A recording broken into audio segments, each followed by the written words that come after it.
अन्ततः धर्मे र गौरीको अन्तर्जातीय बिहे भयो। धर्मेको बच्चा गौरीको पेटमा छ।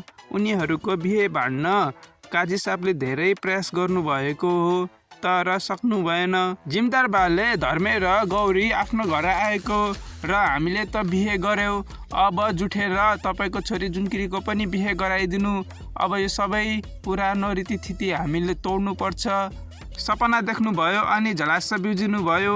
अब आउने भागमा के हुन्छ होला? कतै जुठेर जुनकिरीको बिहे हुन सक्छ भनेर जुनकिरीलाई सहर त पठाउनुहुन्न। घरमा भित्राउन दिनु भएन गौरीलाई। धर्मेको सानो आमाले पिँढीमा यी बेरेर बस्नु भन्नुभयो।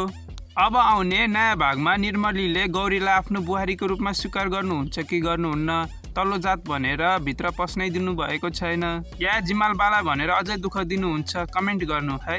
धर्मेले अन्तर्जातीय बिहे गरेको भनेर जिमाल बालाले झन्डैले बन्दुकले हानेर मारिसक्नु भएको थियो, तर अगाडि मनमाएर जुनकिरी उभिँदा उहाँले बन्दुक चलाउन सक्नु भएन।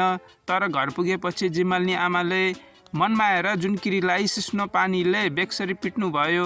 जिम्बाल बाले धर्मे र जुनकिरीलाई चारपाटा मोडेर गाउँबाट लखेट्ने कुरा गर्नुभएको छ। त्यो के अब आउने भागमा हुन्छ होला?